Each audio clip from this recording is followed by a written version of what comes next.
The scream of my mother's voice still rings in my memory, slicing through the quiet of a childhood I used to pretend was normal. "Do not look at him, Evelyn. Do you understand me? He is dangerous." Her words slammed into me all through my early years, sharp, final, cold, and for a long time I believed them. But nothing prepared me for the truth waiting at the end of that road. Not the 10-foot fence my parents built to keep him out, not the 3 lawsuits they filed just to drive him away, not the nights I lay awake hearing them whisper about him like he was a monster hiding under my bed, and certainly not the day he died when I found myself standing alone at his funeral, staring into a grave no one else cared to visit. The priest didn't know his name. The neighbors didn't show up. My parents didn't bother to ask where I'd gone. But then a young lawyer stepped out from the shadows, handed me an envelope with trembling hands, and said, "Miss Ward, he wanted only you to have this." The weight of that envelope felt heavier than the coffin. Inside it was a truth so devastating, so impossible, so intimate, it split my life into before and after. I once thought my parents hated our neighbor because they feared him. I was wrong. They hated him because they feared the day I would learn who he really was. The funeral was on a bleak February afternoon, the kind where clouds hang low like unspoken confessions. I arrived early, standing beside a modest plot of earth, barely framed by winter grass. No flowers, no visitors, not even the thin courtesy of curiosity from strangers. The cemetery was silent except for the scrape of shovels preparing the site. The only sound that wasn't mechanical was my breath, shallow, uneven, echoing a kind of grief I didn't yet know how to understand. The coffin looked too small for a man who had somehow filled the edges of my life even when he was forbidden to stand in its center. I pulled my coat tighter, wishing the wind were the only thing that made me shiver. Raymond Kessler had been my neighbor for 34 years. And yet I was the only one here. As the priest recited verses in a voice so automatic it might as well have been wind, my thoughts drifted to the fence, the monstrous wooden wall that ran between our properties like a scar. 10 feet tall, reinforced, stained a dark color that seemed determined to swallow sunlight. I'd once believed my father built it to protect us. I now knew better. Still, even this morning, even now, as the coffin lowered inch by inch, I could hear my mother's clipped warning. "He is dangerous, Evelyn. Men like him destroy families." If she had stood beside me today, would she have felt triumph, relief, disgust? Or would she have stared into the grave and felt what I felt, an ache shaped like regret? I doubted she would ever come here. My father certainly wouldn't. They had spent too many years waging a quiet, bitter war against this man, suing him, shaming him, pointing at him with trembling conviction every time I dared ask why. The truth was, they didn't hate him. They feared him. They feared what he knew, what he'd lived through, what he kept hidden. The priest closed his book. The workers stepped away. It was done. And I remained frozen. Part of me wanted to apologize to the earth, to the sky, to him, for believing my parents, for keeping my distance, for not understanding who he really was until it was too late to thank him.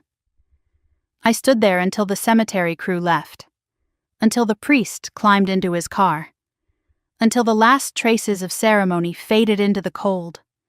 Only when the wind shifted and dusk crept across the sky did I turn to leave.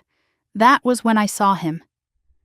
A young man in an ill-fitting suit, mid-30s, brown hair, slicked-back shoes, muddy from the grass.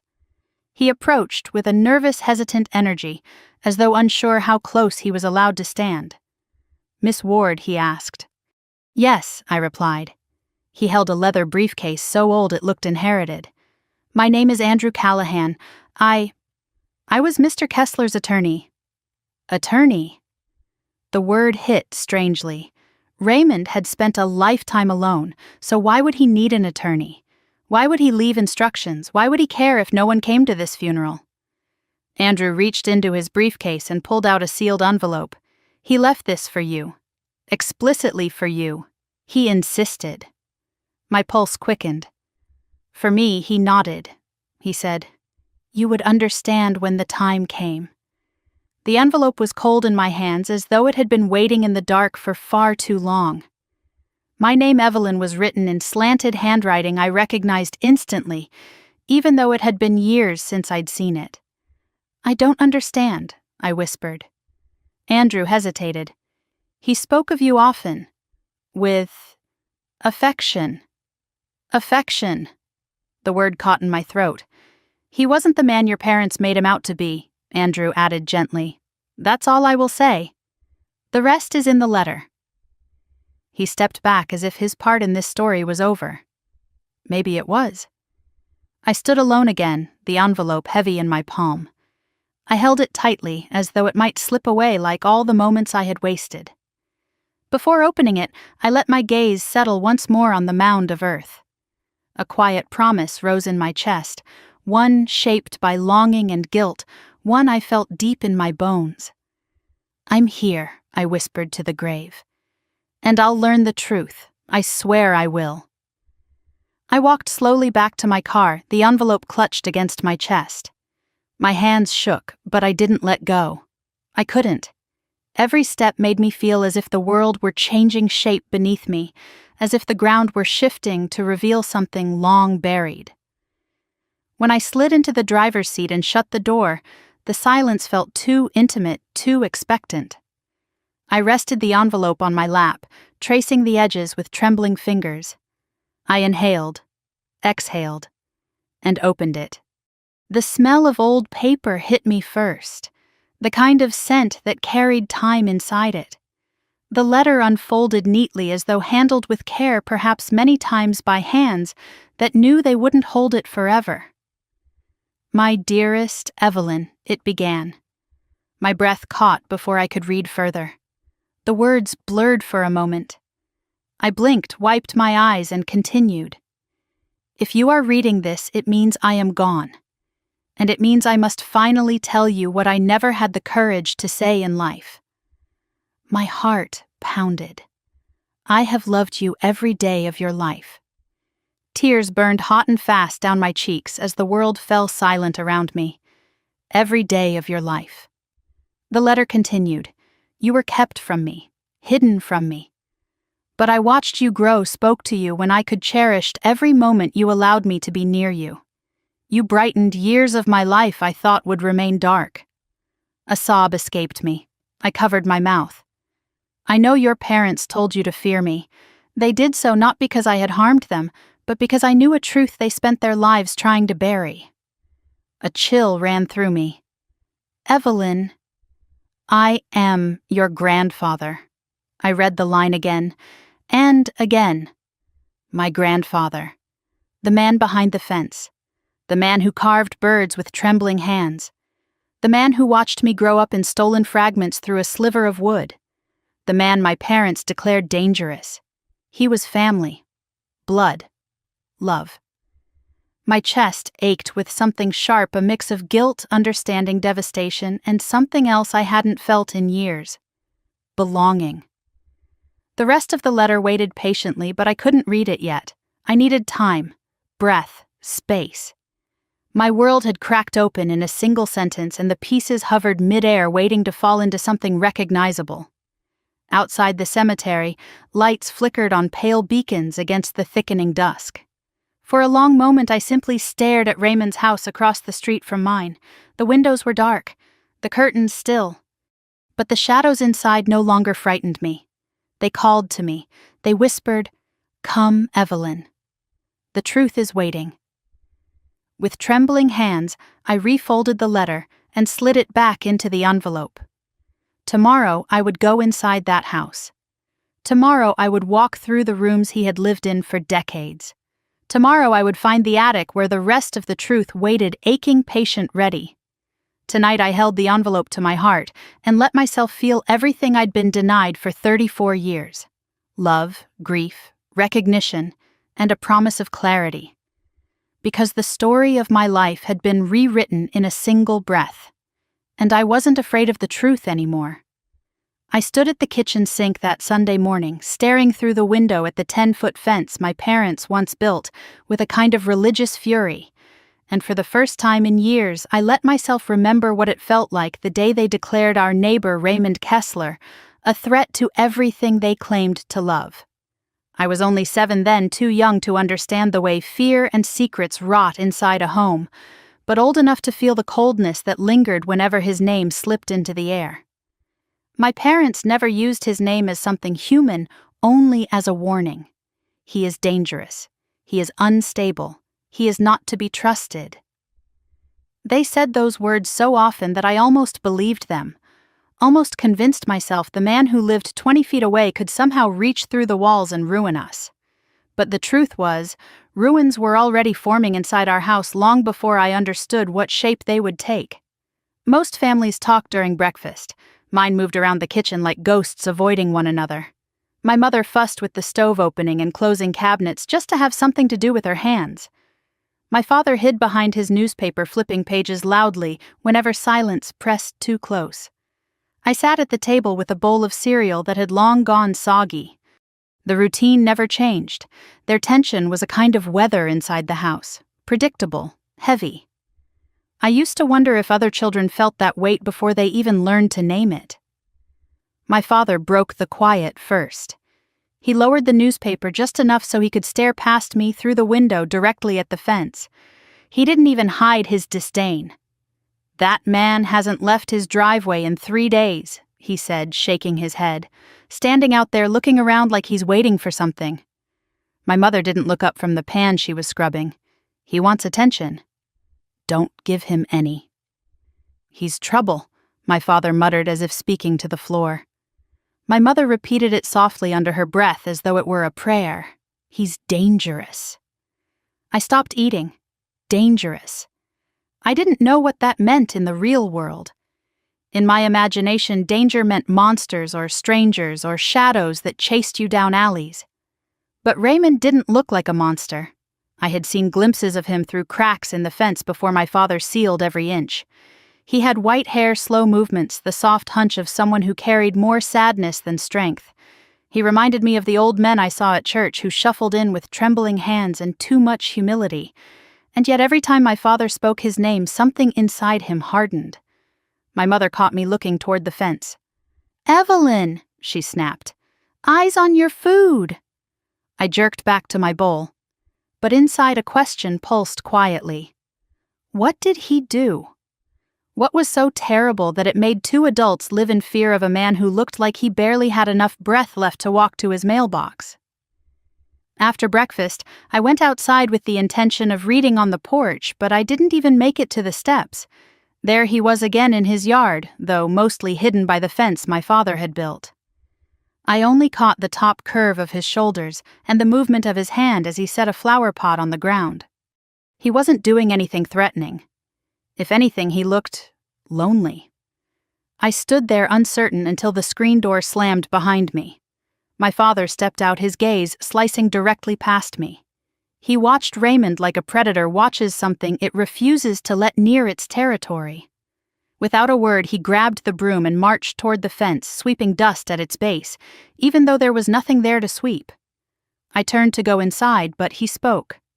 "Don't ever stand near this fence. Do you hear me, Evelyn? Do you hear me?" "Yes." He stared at me, his eyes hard and unblinking. "That man is not someone you look at, talk to, or think about. Is that clear?" I remember nodding. I remember swallowing hard. I remember feeling the unspoken threat tucked behind every syllable. But mostly I remember the contradiction blooming quietly in my small chest. Because a week earlier, I had heard Raymond humming. Soft, gentle, almost like a lullaby carried by the wind. Dangerous people didn't hum lullabies. Dangerous people didn't kneel to tend flowers. Dangerous people didn't look tired and sad and alone. Inside the house, the air felt even heavier. My mother cleaned obsessively when she was nervous, and she was working herself into a frenzy. She scrubbed countertops that were already spotless, rearranged spice jars, refolded towels. Every clatter of glass or metal felt like a symptom of something she refused to name out loud. "Mom," I asked quietly, "why do you think he's dangerous?" She froze. Her back stiffened, her breath hitched, and her shoulders lifted in a way that told me I had stepped onto forbidden ground. "Because your father says so," she answered without turning around. "But why does he say so?" She spun around so fast, I flinched. "Evelyn, do not question your father. He knows things you do not. He understands things you cannot.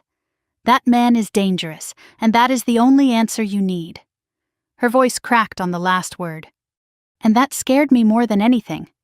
It was the first hint that her fear wasn't truly about Raymond. It was about my father, about what would happen if she ever dared disagree. I spent the rest of the day moving around the house quietly, trying not to draw attention to myself. The tension only worsened as afternoon shadows stretched across the yard. My father paced the living room like someone expecting an attack. My mother wiped her palms on her apron repeatedly. I climbed to my room and pressed my ear to the window. The hum started again. Soft, barely audible. A tune I couldn't place but warm enough to make my heart ache.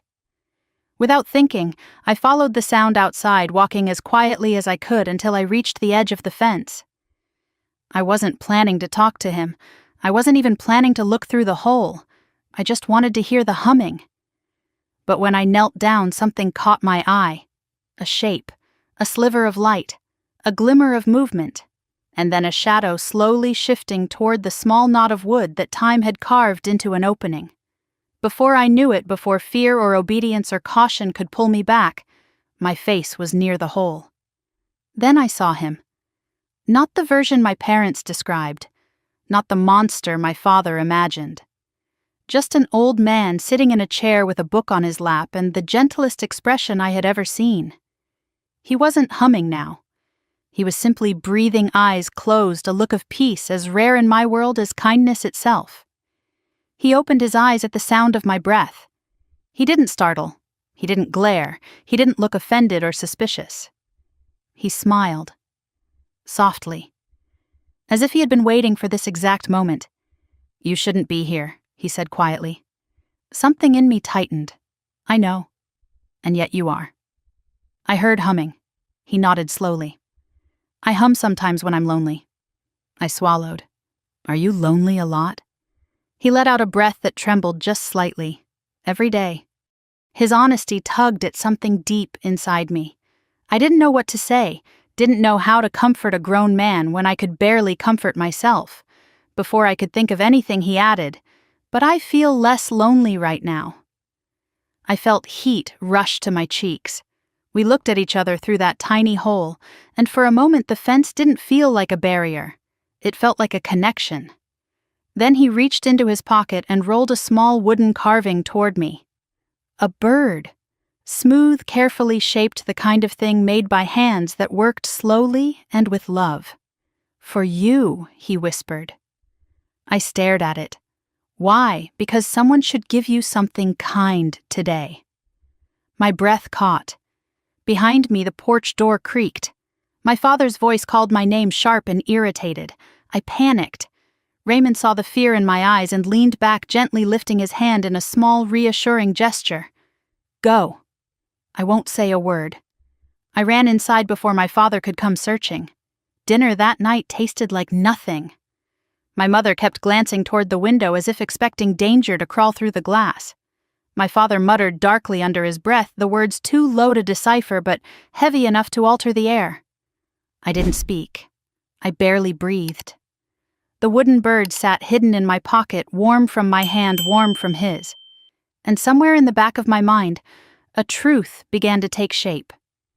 If this gentle old man was dangerous, then the danger inside my home was much, much greater. And that realization, though still fragile, was the first crack in the story my parents had built around me. A crack that would grow wider with every passing year until the day it finally split my world open. The summer I turned 7 stretched out like a long, quiet ache, the kind that settles into a child before she even learns to name loneliness. Most afternoons my parents argued behind closed doors, believing thin walls and lowered voices were enough to hide their discontent. I would slip outside with a tennis ball, pretending the yard was a world of my own, though even that space felt borrowed. I remember the heat of that August day, the way the grass stuck to my knees, the way my ball thumped rhythmically against the fence my father had built with his own hands. It felt like hitting against a prison wall, each bounce a reminder that something on the other side was forbidden. And then the ball bounced wrong. It sailed upward, clipped the top of the fence, and vanished. I froze. Not because I'd lost the ball, but because that ball was one of the few things in my life that felt like mine. My grandfather, at least the man I thought was my grandfather, had given it to me before he died. My parents kept little of his memory around just a framed photo in the hallway and a box of ties my father refused to throw away. But that ball, for a lonely child, sentimental things become sacred. I stepped closer to the fence, torn between fear of what lay beyond and fear of disappointing my father. I crouched, pushing my fingers into the dirt until I felt where it dipped slightly below the lowest plank. That's when I noticed a small, imperfect opening near the ground. A knot in the wood must have fallen away long ago, leaving a space just big enough to peer through. My heart hammered as I knelt in the grass. Somewhere behind me, a screen door slammed. Somewhere inside, my parents' voices thudded against the windows. But here at the base of the fence, the world felt strangely still. I lowered my eye to the hole. At first, I saw nothing but a blur of sunlight. Then I saw a patch of green Raymond's lawn, always neater than ours. And then I saw him. He sat in a worn wooden chair, a book open in his lap. His white hair glowed faintly under the sun.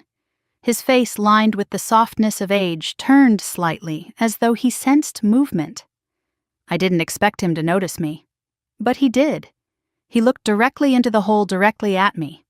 For a terrifying heartbeat, I thought he would shout, that he would stand up, march to the fence, and prove everything my parents had said about him. But instead, he did something that shook the foundations of everything I believed about him. He smiled. A small, tentative, gentle smile. "You lost something," he said, his voice warm and unexpectedly steady. I swallowed. My ball. He nodded as though the answer made sense to him in a deeper way than I understood. He stood slowly, joints cracking softly, and shuffled toward where the ball lay near his flower bed. He picked it up and rolled it through the hole to me. "There you go, sweetheart." My breath caught. My parents never used words like that. Not with me. "Thank you," I whispered. "You're welcome." He looked at me again, really looked, his eyes softer than anything I had ever seen at home. I felt exposed and safe at the same time. "I should let you go," he murmured. "They'll worry if they see you here." He didn't need to say who they were, but something in me wouldn't move. Children don't always understand kindness, but we feel the rare warmth of it instinctively, like a creature recognizing safe shelter. My parents say I shouldn't talk to you," I blurted. His expression flickered with something like grief. "I know they do," he said quietly. "And you should listen to your parents. They only want what's best." "Then why are you talking to me?" I asked. He smiled again, but this time it trembled as if he were holding back something heavy. Because every child deserves kindness, even in small doses. I held the ball tighter. He reached into his sweater pocket and pushed a small wrapped candy through the hole. "Here, don't tell them." The candy glimmered gold under the sunlight. My mother never let me eat sweets. My father said sugar rotted teeth and weakened discipline. But here was a stranger, a man I was told to fear, offering me the smallest act of care I had felt in years. I took it. My hands shook. Behind me, the back door creaked open. I gasped and stood up so fast I scraped my knee. Raymond pulled his hand back, instantly retreating into his yard. That night at dinner, my mother asked why there was dirt on my knees. My father watched me too closely. I lied for the first time in my life. It felt like swallowing stones. But lying became easier the next day, because the next day I returned to the fence, and Raymond was already there. He was sitting in his chair with the same book, the same quiet patience, as if he had known I'd come back, as if he'd been waiting for me. I knelt down before the hole, my hands damp with anticipation, and he leaned slightly toward me. "Hello again," he said. I whispered back, "Hi." I didn't tell him I had replayed our conversation all night. I didn't tell him I'd hidden the candy in a box under my bed like a treasure. Children guard small joys the way grown people guard secrets. "What are you reading?" I asked. He lifted the cover. "A book about birds." "Why?" he chuckled softly. "Because they're simple and honest. They do what they must without hiding who they are." I didn't know then why that answer made my throat tighten. Day by day our conversations grew longer. He asked me about school, about the stories I liked, about why I often looked sad when I talked about home. I asked him about the flowers in his yard, about the books he kept near his chair, about why he always seemed to pause before answering certain questions. Once he said, "I listen more than I speak." "You don't speak like my parents," I said before I could stop myself. He smiled a little. "Is that good or bad? I think it's good." His eyes softened with something like relief. One day he passed a tiny wooden bird through the hole. It fit perfectly into my palm, the wings smoothed by careful carving. I stared at it in awe. "Did you make this? I carved it years ago," he said, looking away. "I thought, maybe you'd like it." I whispered, "I love it." The moment those words left my mouth, something inside him shifted. His smile became sadder, deeper, more fragile. I didn't understand then, but much later I would realize that he had carved that bird long before he ever met me, long before I was even born. That was the first time I sensed his loneliness. The second time came a week later when I asked if he had children. He hesitated for so long that I thought he wouldn't answer at all. Then he said quietly, "I did." "What happened to them?" He looked down at his hands, hands that had carved tiny gifts for me, hands that trembled more often now. Some things he said softly are too painful to speak aloud. I wanted to ask more. I didn't. Something told me not to pry. But questions sprouted in me like wild weeds. If he had children, where were they? If he had a family, why was he always alone? If he had done something terrible, why did he never look angry or cruel? Yet every time I brought these questions home, every time I even said his name, a storm brewed between my parents. One evening, I overheard my father say, "If she ever talks to him again." My mother interrupted sharply. "What would you do?" My father didn't answer. His silence shook me more than shouting ever had. From that night on, my visits to the fence became a secret ritual, something I protected fiercely. I learned when my parents napped, when they argued, when they made phone calls in separate rooms. Those were the windows when I darted outside, knelt before the hole, and waited for the gentle voice on the other side. And Raymond always appeared. Always. He told me stories about airplanes he'd flown in his youth, about places he'd traveled, about the way mountains look at sunrise, and how ocean wind feels on your face in the dead of winter. His voice made distant places feel close, possible real. Once I asked, "Why did you travel so much?" His answer was slow, thoughtful. "Because I wanted to understand the world, and because home didn't feel like home anymore." I didn't understand, but I felt the truth in his words, like a soft bruise. One late afternoon, when the sky turned pink behind the rooftops, I heard my name spoken gently from the other side of the fence. "Evelyn," he said. "Yes, you're a bright child. You see things most people ignore." I didn't know what to say. He continued, voice softer now. "One day you'll understand why your parents fear me. But that fear isn't about what I've done. It's about what they can't bear for you to know." A chill crept through me. No, what he didn't answer. Instead, he whispered, "Just remember this. Adults lie far more than children do, usually to themselves." That night I lay awake long after the house fell silent. His words echoed in my chest, twisting into shapes I couldn't name. Adults lie, my parents lie. Raymond didn't. And somewhere between fear and hope, between curiosity and dread, I realized something that would shape the rest of my life. The most dangerous thing in my world wasn't the man behind the fence. It was the truth my parents were desperate to keep locked away. By the time I turned 10, the rhythm of my afternoons had settled into two distinct worlds: the cold, echoing rooms of my own house, and the warm little pocket of sunlight waiting beneath the fence. I would race through homework with a kind of desperate efficiency, listening for the moment when my parents' voices rose in their usual arguments or drifted into the muffled distance of phone calls. Those were my windows, my permission slips. As soon as I sensed their attention pulled elsewhere, I slipped into the backyard and knelt in the grass, feeling the familiar thrum of excitement rise in my chest.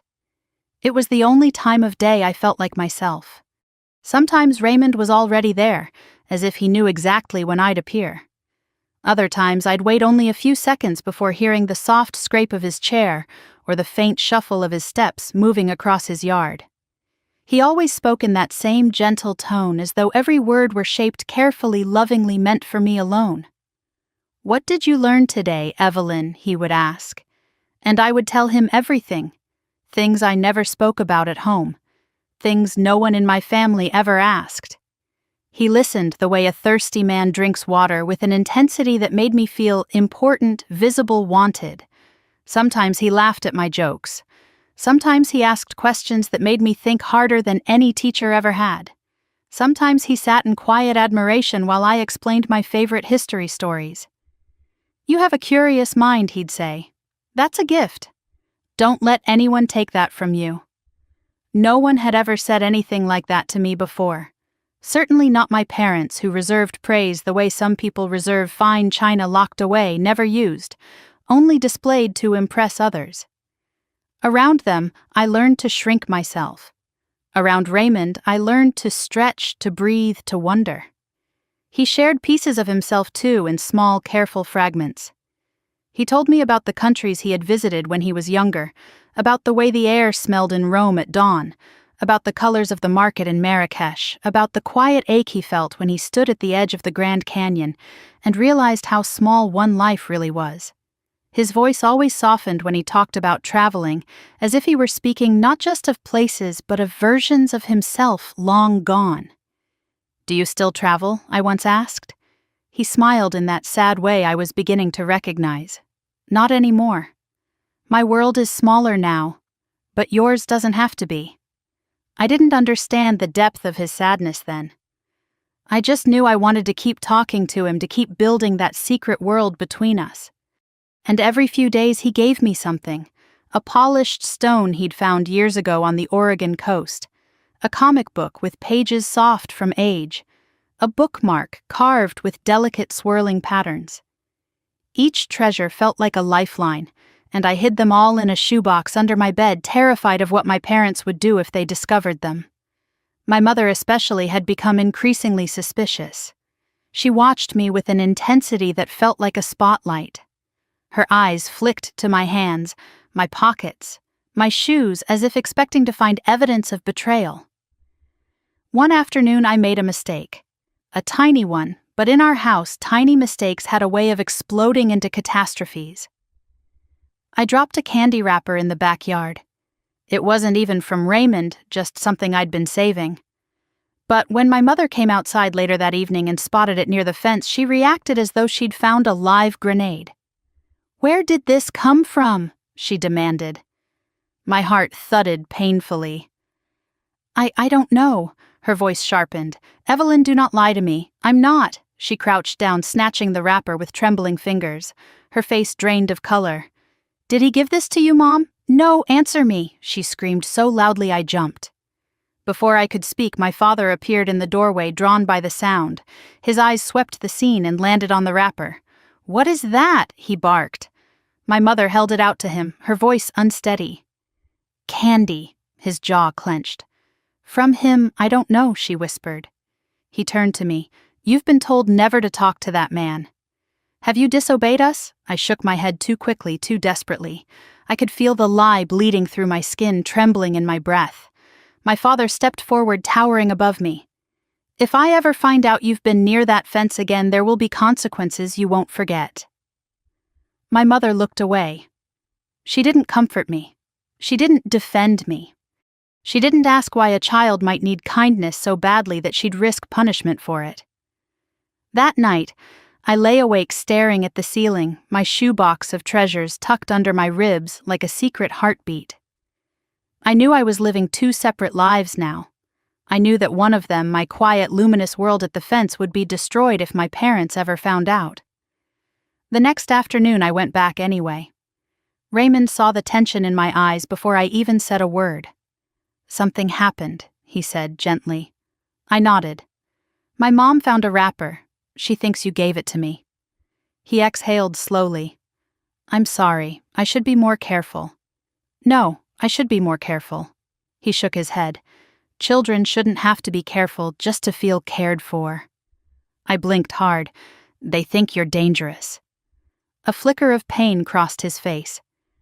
"I know. Why do they hate you?"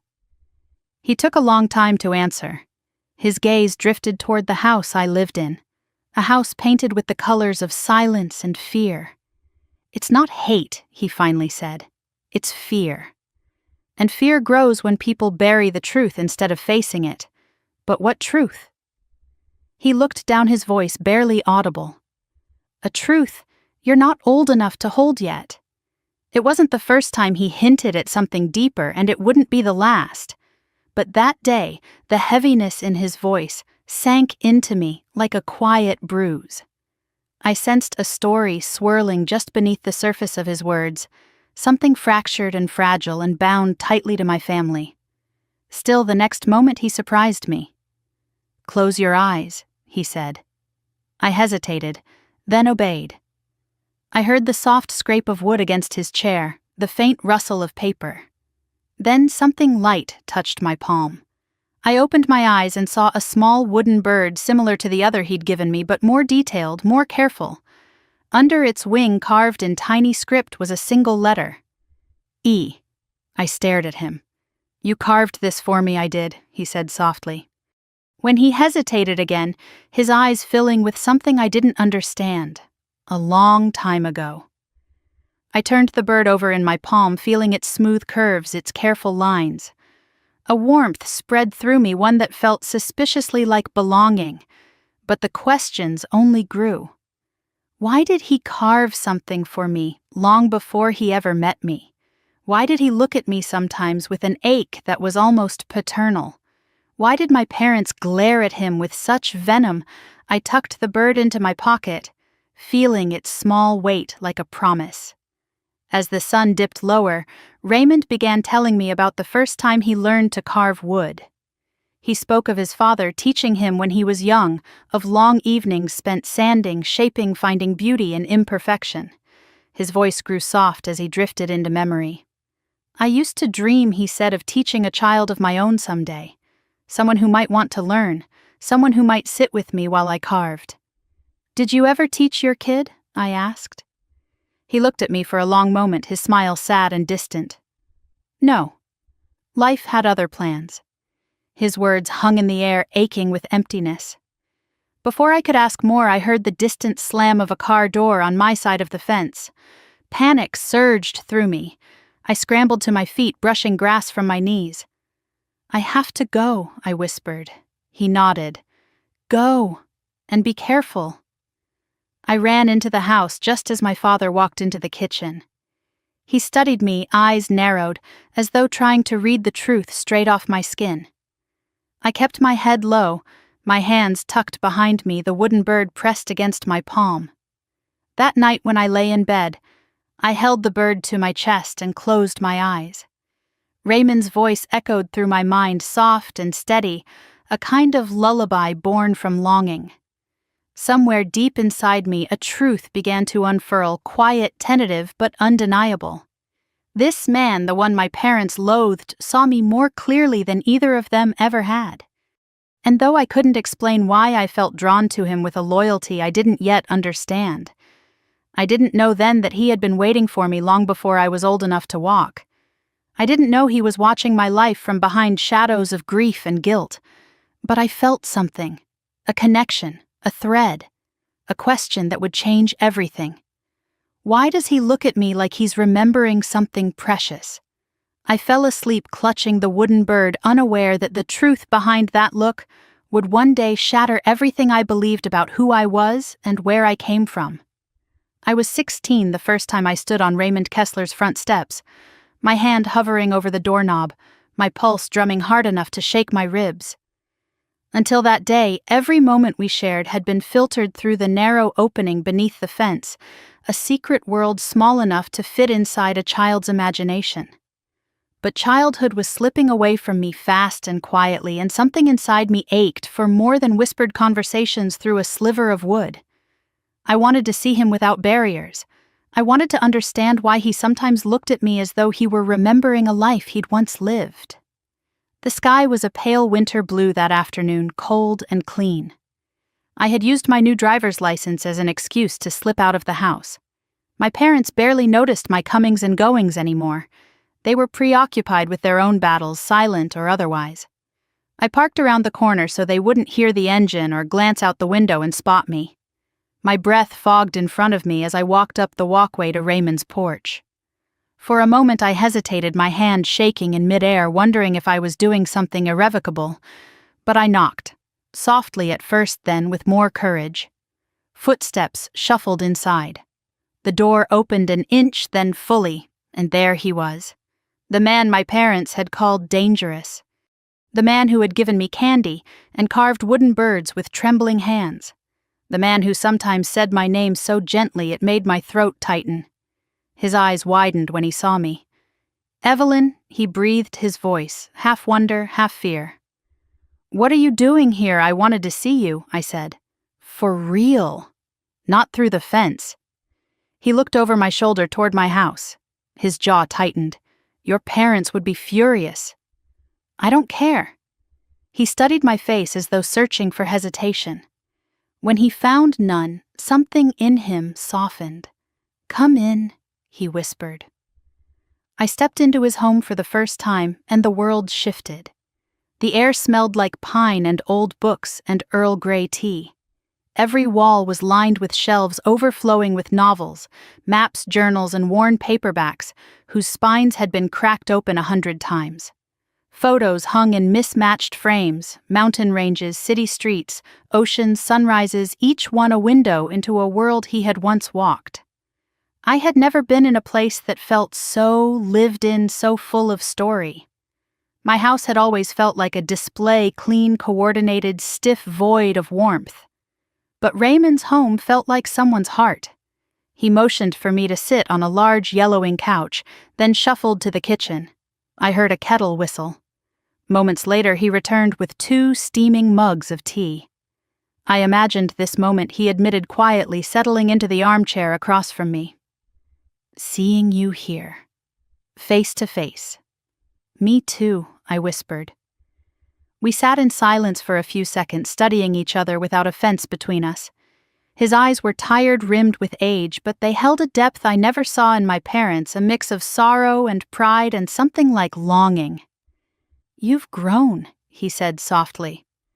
"So have you," I teased gently. He laughed, the sound warm and crackling. I took a sip of tea and glanced around the room, absorbing everything. A small cat I'd never seen before stretched on the windowsill, tail twitching lazily. Blankets lay folded with care. A carved wooden box sat on the coffee table, polished and intricate.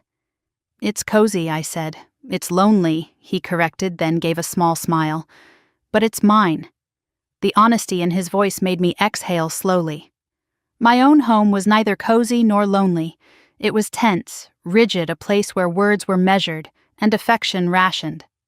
I felt safer here than I ever had in the house I grew up in. I told him about school, about my favorite teachers, about the essays I'd written on the Revolutionary War. He listened with an attentiveness that made me want to keep talking, keep offering pieces of myself. When I told him I wanted to study history in college, he leaned back, eyes shimmering. "I knew you would," he said. "How? Because you crave truth, even when others try to hide it from you." The comment pinched something inside me.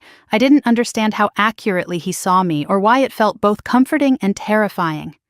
I let my gaze wander again, settling on a framed photograph above his desk. A young man stood in the photo, smiling broadly, holding a swaddled infant in his arms. Beside him was a woman with dark hair and gentle eyes. The three of them glowed with undeniable joy. I pointed. "Who's that?" He stiffened. "That was a long time ago," he murmured. "They look happy." "Yes," he said quietly. "They were. Is the baby he cut me off softly? A grandchild. Someone I lost."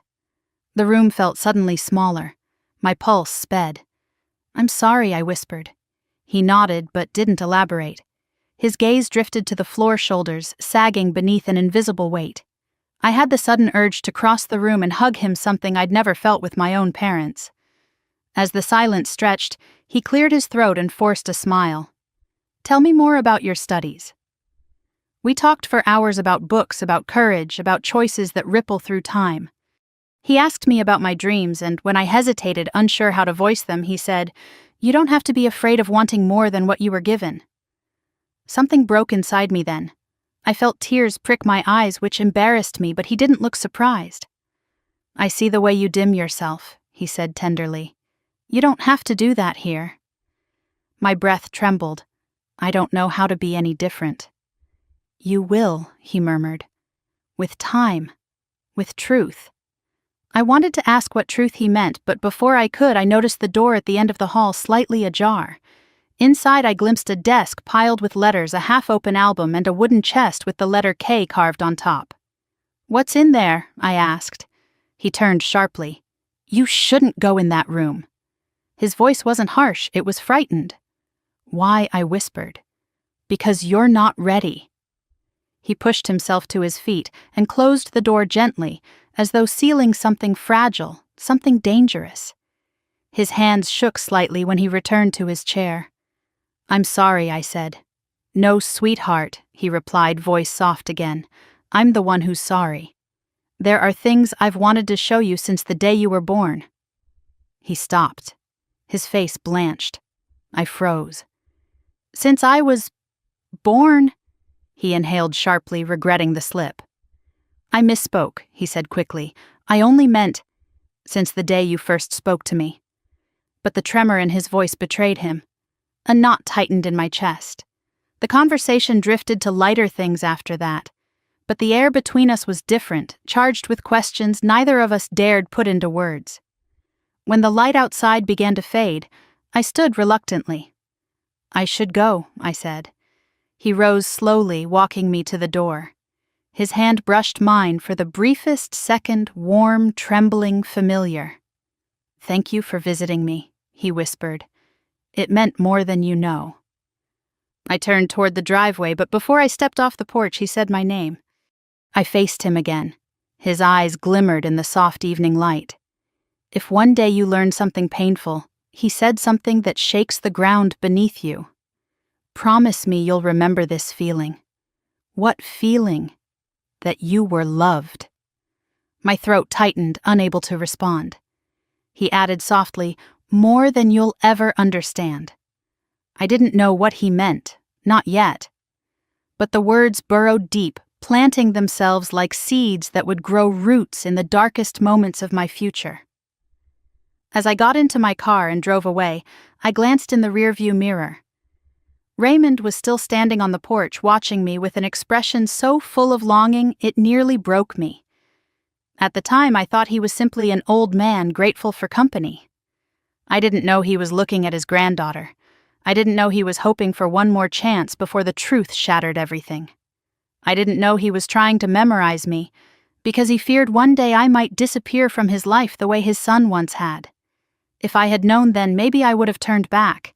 Maybe I would have asked him what he meant. Maybe I would have saved both of us years of ache. But at 16, I only knew the smallest fragment of the truth. And I had no idea the rest of it was waiting in the shadows, gathering strength, preparing to break open the world I thought I understood.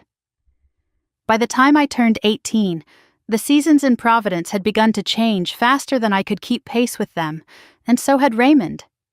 I noticed it first in his breathing, the quiet hitch between sentences when he tried to tell me a story. Then in the way his hands trembled slightly when he poured tea, or how he sometimes lost his place in a book he'd read a dozen times. It was subtle, almost delicate the way age crept into him. But once I saw it, I couldn't unsee it. It pressed into my chest every time I walked up his porch steps. One afternoon in early November, I found him in his living room staring out the window, as if trying to remember what the world looked like in color. He didn't hear me enter. When I finally spoke his name, he turned slowly, as though waking from a dream. He wasn't ready to leave. "You scared me," he whispered, but there was a smile behind his words. "You okay?" I asked, studying the way he sank back into his chair. "Just tired. Happens more often these days." I sat beside him, and for a moment neither of us spoke.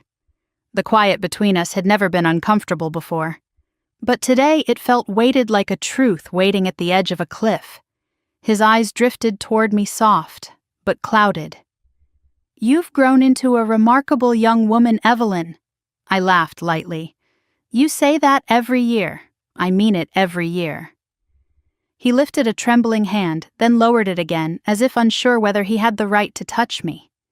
The gesture twisted something deep in my ribs. A few minutes passed before he said almost to himself, "I'm afraid I won't get to see everything you'll become." I blinked, startled. "Don't talk like that." His smile was faint. "We don't get to choose how much time we're given, only what we do with it." A chill crept across my spine. I wanted to tell him he wasn't that old, that he'd be around for years, but even at 18 I knew when someone was pretending not to be afraid. He changed the subject. "How are your parents?" I shrugged. "Worse. They barely talk to each other. And when they do, it's like they're trying to win a war neither of them remembers starting. And you, I stay out of the way." He exhaled slowly. "You shouldn't have to. But I do." He looked at me with a sorrow so deep it made my throat tighten. "They don't see you, Evelyn. Not the way they should." I didn't know how to answer that. So I didn't. Instead, I let silence wrap around us again, warm and fragile. It was after that conversation that the slips in his memory became harder to ignore. One afternoon he called me by the name Eliza. I didn't understand. "Who's Eliza?" He blinked, startled as though waking from a dream. I'm sorry. I misspoke." "But you keep saying it," I whispered. "Who was she?"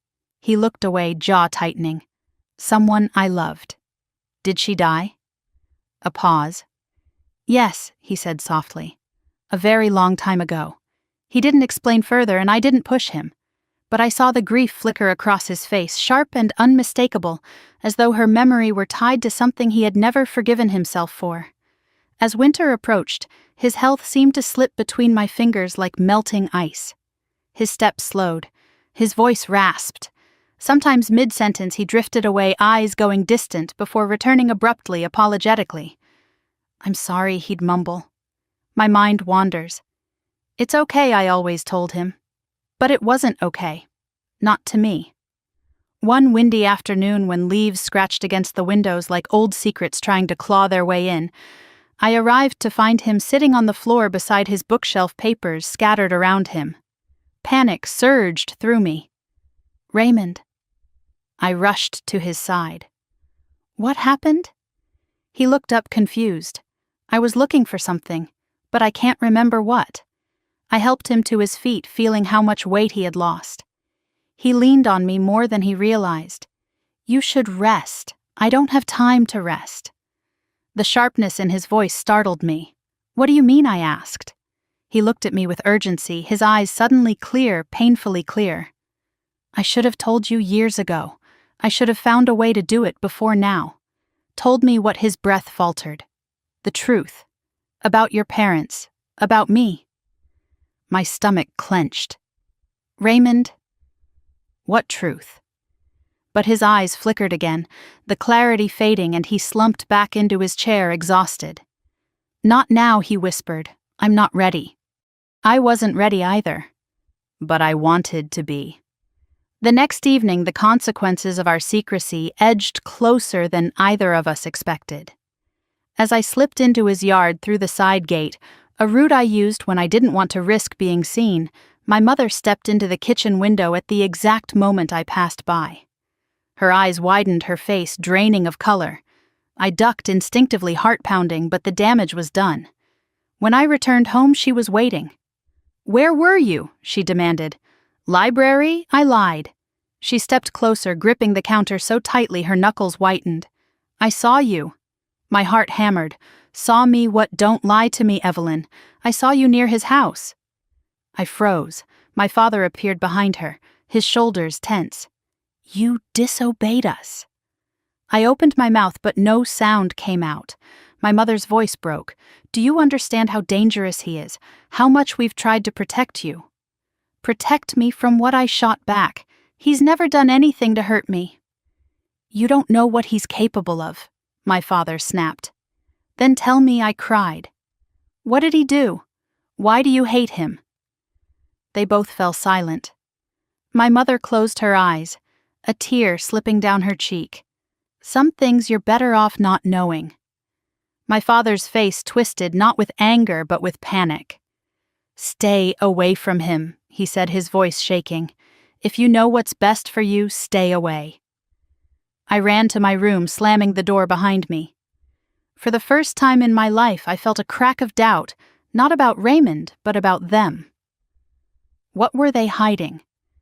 Why did the idea of me knowing the truth terrify them so much? The next week, Raymond seemed even weaker. He forgot the titles of his favorite books. He asked me the same question twice within minutes. One day, as we sat together at his dining table, he suddenly reached for my hand. "I'm sorry," he whispered. "For what?"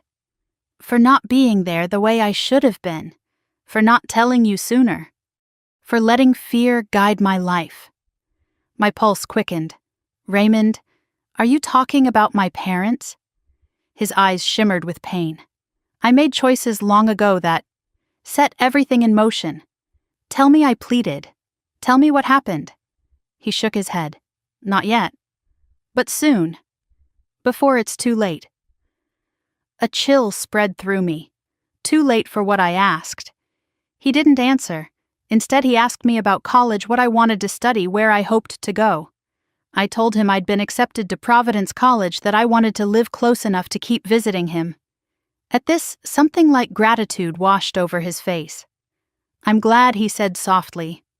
"I want to see you grow into who you're meant to be.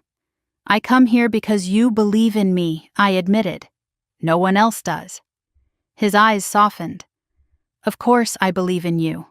Then after a pause, he added quietly, "You're my greatest joy, Evelyn."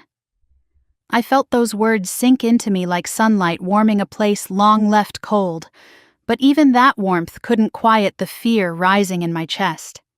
Something was happening to him, something I was powerless to stop. On my last visit before starting college, he walked me to the porch as always. But this time he clutched the railing, his breath thin and ragged. "You shouldn't strain yourself," I said, worried. He shook his head. "Let me look at you." I turned toward him, and his gaze swept over my face with such tenderness that my throat tightened. "If I'm not here when you come back," he whispered, "I want you to remember one thing." My breath caught. "What? That the darkness your parents fear is just the truth, and the truth will set you free." I stared at him, stunned. "Raymond, what does that mean?" He reached for my hand. "You'll understand when the time comes." I wanted to demand answers. I wanted to refuse to leave until he told me everything. But the look on his face stopped me, a look of exhaustion, of resignation, of love. I stepped off the porch, turning back once more. He stood there in the fading light, silhouetted against the yellow glow of the doorway, his hand lifted in a trembling wave. I didn't know then that it would be one of the last times I ever saw him alive. I didn't know that the truth he'd been guarding for decades was already waiting for me, packed away in a box in the darkness of his attic. And I didn't know that everything I loved, everything I feared, everything I believed about my family was about to be swept into a storm I could no longer avoid. But I felt it, in the heaviness of his breath, in the shakiness of his touch, in the quiet desperation behind his final smile. Something was coming, something that would change my life forever. The funeral was held on a Thursday morning in late October, the kind of cold, brittle morning when the world feels like it's holding its breath. Frost clung to the grass like a thin layer of glass. The trees stood nearly bare, their branches rattling softly in the wind. It felt wrong somehow to bury a man who had given me warmth on a day so bitter and gray. I stood alone at the edge of St. Mark's Cemetery, my hands shoved into the pockets of my coat, watching two workers lower Raymond's casket into the ground. There were no mourners, no flowers except the ones the funeral home placed as part of the basic package, no hymns, no whispered condolences, no faces lined with loss. Just me. And the priest flipping through his prayer book with the mechanical detachment of someone who had done this 1,000 times for strangers he would never know. I didn't cry at first. I felt suspended, too numb to understand grief, too old to sob like a child, too young to make sense of what it meant to lose the only truly steady presence in my life. The priest murmured his final blessing. The workers tightened the straps. The casket descended slowly, disappearing inch by inch beneath the earth. A rush of cold wind blew across my face and something in me cracked. He was gone. Raymond was truly gone. A man who had spent 35 years living behind a fence just to be close to me. A man who waited for me on summer afternoons and carved me wooden birds with initials he never explained. A man who looked at me sometimes as if he were memorizing the shape of my face because it reminded him of someone he had loved. I knelt beside the grave, pressing my glove against the loose dirt. "I'm here," I whispered. I stayed. "I'm still here." My breath fogged in the morning air. "I'm sorry you were alone." My voice trembled on the final word, and then all at once the tears came hot, heavy, unstoppable. Not polite tears, not quiet ones, but deep sobs pulled from a place I had spent a lifetime trying to hide. I cried for him. I cried for myself. I cried for the years we lost to lies I didn't yet understand. The workers lingered awkwardly until I nodded for them to leave. The priest shook my hand with a rehearsed expression of sympathy. And suddenly I was alone again, surrounded by silence, staring at a fresh mound of earth that felt impossibly final. I stayed until the wind turned sharper, until my legs ached from kneeling, until the cemetery groundskeeper started glancing toward me, as if worried I might bury myself beside him out of grief. When I finally stood brushing dirt from my knees, a man in a charcoal suit stepped forward from the shadow of a nearby oak. He looked young, maybe around 30, with hair too neat, and a leather briefcase clasped tightly in his hand. His shoes were damp from the frosted grass. "Ms. Ward?" he asked cautiously. "Yes?" He swallowed, adjusting his grip on the briefcase. "My name is Thomas Hale. I was Mr. Kessler's attorney. Raymond had an attorney." The idea struck me strangely. A lonely man with no family, no visitors, no one to attend his funeral, yet he had taken the time to prepare legal paperwork. Something about that made my skin prickle. Thomas gestured toward the grave. "I wasn't sure you would come." "Why?" He offered a sad, almost knowing smile. "He said you would be the only one." My breath caught. "He told you about me?"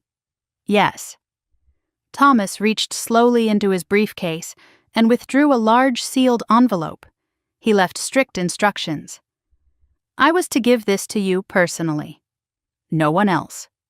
My gloved fingers hesitated. "What is it, his final letter?" Thomas said gently. "And the key to his house. He designated you as his sole beneficiary." It took several seconds for his words to settle. Beneficiary. That doesn't make sense. I wasn't. He watched me with careful eyes. "He wanted you to know the truth. All of it." My heart lurched. There it was again, that word. Truth. The one he had whispered to me on his porch. The one he'd guarded like a fragile secret. The one my parents seemed terrified would ever reach me. I looked at the grave, the damp soil darkening under my feet. Is this about why my parents hated him? Thomas didn't answer. He didn't have to. His silence made everything louder. He pressed the envelope into my hand. "You should read it somewhere private." I stared at my name handwritten across the front, Evelyn. The ink was slightly smudged as if his hand had trembled while writing it. "I'm sorry for your loss," Thomas added quietly before stepping back. "He cared for you more than you know." Before I could respond, he turned and walked toward the gate, his dark figure dissolving into the pale morning fog. I clutched the envelope to my chest, suddenly terrified to open it. My breath felt thin, brittle. I understood in that moment what he had meant when he told me the truth would free me and break me. I walked to my car on unsteady legs, driving aimlessly, until instinct led me to a place neither memory nor logic guided.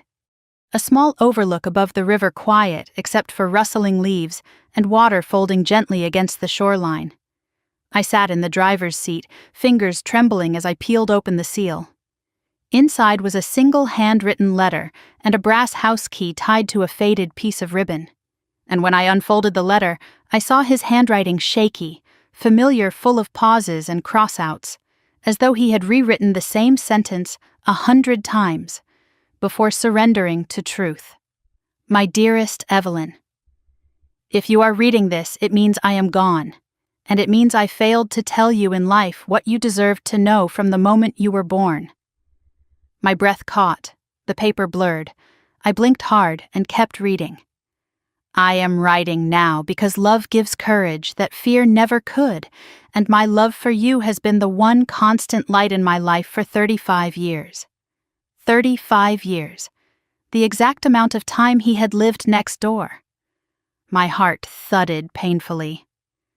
Your parents told you I was dangerous. They built fences to keep you from me. They filled your childhood with fear of a man who had never harmed anyone. But they did it because they knew the truth, and they were terrified you might discover it. My fingers clenched the page. Every breath hurt. Evelyn, I am your grandfather. The world seemed to tilt. A ringing filled my ears. I read the line again, and again. Grandfather. He wrote the next part carefully, as though afraid the words might wound me more than they healed. Your father, whose name was once Daniel Kessler, is my son. I felt a shock of cold run down my spine. He continued each sentence, tightening the knot in my stomach. When Daniel was 23, he committed a terrible act. A hit and run. A woman lost her life. 2 children lost their mother. I froze.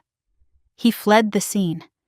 And for weeks afterward he lived in fear until he finally confessed to me. My heart hammered. I begged him to turn himself in. I told him that redemption begins with truth. But he refused. He told me that if I spoke a word of it, he would disappear, change his name, cut me off, erase me from his life. You know now that he meant it. My eyes stung as I read the next line. He left me and I lost my only child. My breath trembled. My father had never mentioned any of this. He had never spoken of a past life, of a different name, of a tragedy that had shaped the man he became. Raymond continued, his handwriting growing less steady. When I learned he had married, and that you had been born, I knew I couldn't lose you too. I pressed a hand to my mouth, tears slipping down my wrist. So I sold everything I owned and bought the house next door. I have watched you grow from the moment you first opened your eyes. A sob escaped me. He wrote more. I carved birds for you long before you could walk. I spoke to you through the fence because it was the only way your father allowed me to love you.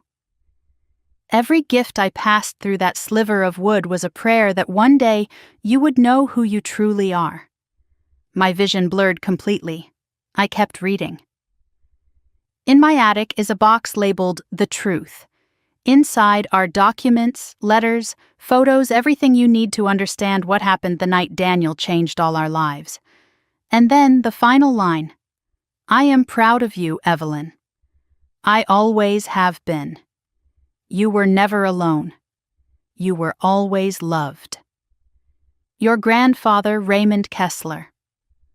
I sat in the car for a long time, the letter trembling in my hands. Everything I thought I knew about my family, about my childhood, about the man behind the fence, shifted beneath me. He wasn't dangerous. He wasn't a stranger.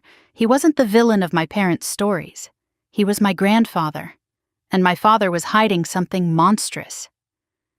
I looked at the key tied to the ribbon, feeling its weight, his last gift to me, a key to the home he had built around longing, a key to the truth waiting in his attic. And I knew with sudden clarity that nothing in my life would ever be the same again. The house felt different the first time I entered it after Raymond's death, like the air itself had paused, waiting for me to breathe life back into rooms that had stood still for weeks. I unlocked the front door with the brass key tied to the faded ribbon and stepped inside. The smell hit me, first pine dust, and something softer, something I could only describe as him. My throat tightened as I closed the door behind me. I walked slowly through the living room, touching the back of his favorite armchair, tracing the edges of his bookshelves, remembering the way he used to sit with a blanket over his knees, ready to listen to whatever story I brought him. The silence inside the house wasn't empty laughter or cold absence. It felt haunted with love. I crossed into the hallway, pausing at the framed photographs he'd never taken down. Landscapes, distant mountains, rivers he'd once stood beside. A younger version of himself sitting atop a stone wall in a small town in Vermont. And then the photo I hadn't noticed the first time I visited, a zoomed shot of a little girl playing in her backyard. Me. I stared at it for a long time. His handwriting on the back was faint, Evelyn, age 7. First time I heard her laugh. My breath shook. My chest felt too small to contain the grief and tenderness swelling inside it. But the letter had been clear. The truth was waiting in the attic. I moved through the hallway to the narrow staircase just beyond the kitchen. With each step the air grew cooler, the light dimmer. The wooden stairs creaked beneath my weight. I reached the top landing where a single window let in a thin gray beam of daylight. Dust floated through it like drifting ash. The attic door was closed.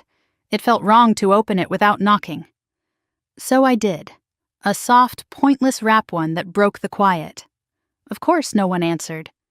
I wrapped my fingers around the old brass knob and turned it slowly. The door groaned, the sound echoing through the narrow space. The smell inside was older, deeper cardboard cedar notebooks, whose spines had long since loosened. I stepped inside. The attic was cluttered with decades of his life. Boxes lined the walls labeled in his patient handwriting, winter clothes, old books, photos, travel journals. But one box sat apart from the others, centered on the floor as though waiting for me. The truth. Just seeing the words made my knees weaken. The cardboard was worn soft from years of being moved or handled or considered.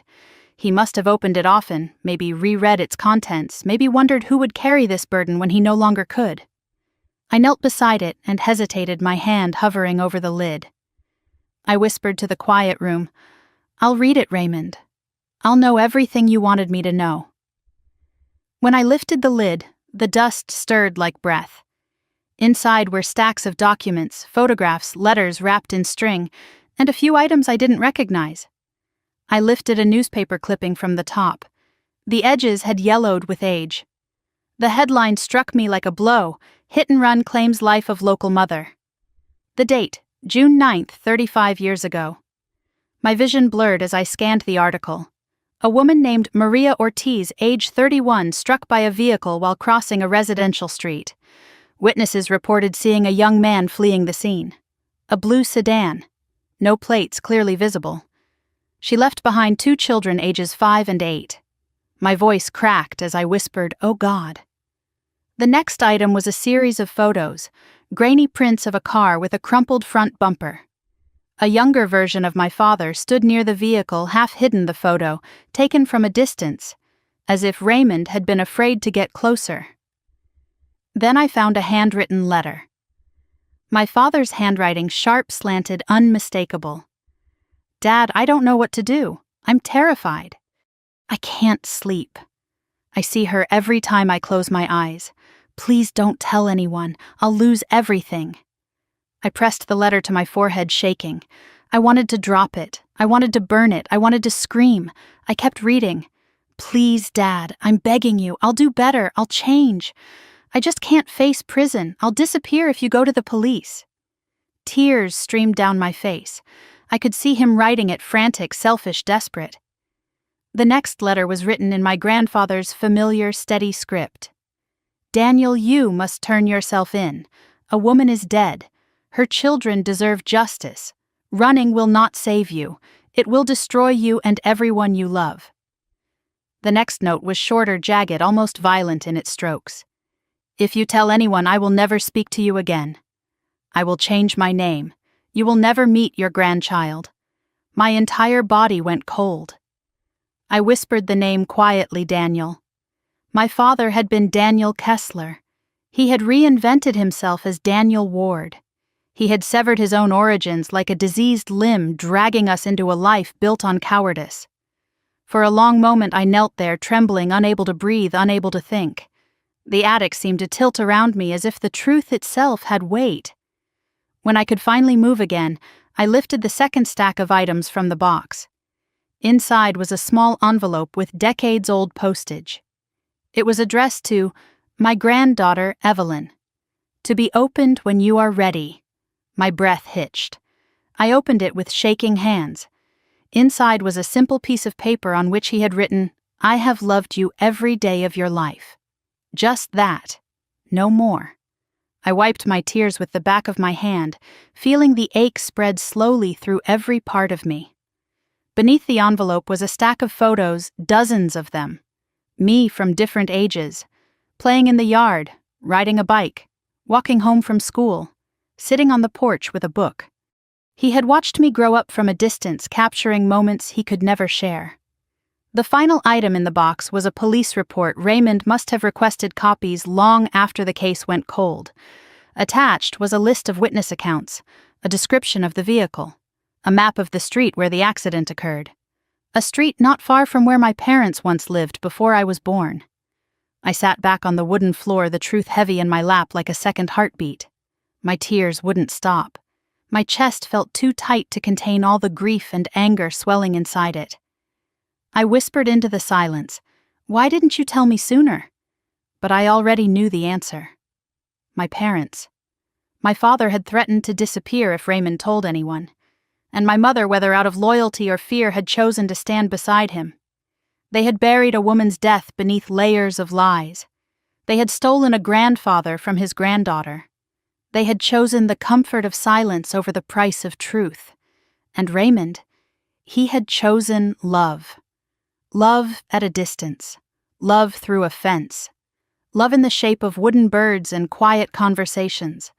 Love without expectation, without permission, without the right to claim his own blood. The wound of it all opened wider the longer I sat there. Eventually, I forced myself to put everything back into the box, neatly, carefully, as though handling an injured thing, and carried it downstairs into the living room.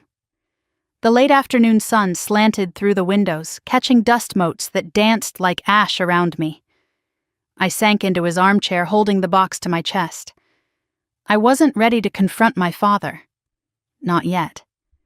The truth trembled through me like an earthquake, and I needed time to understand it, to gather strength, to shape anger into purpose. But I knew one thing with absolute certainty: I could never look at him the same way again, not knowing what he'd done, not knowing how many years he'd stolen from the man who loved me, not knowing how many lies he'd let harden into the foundation of my life.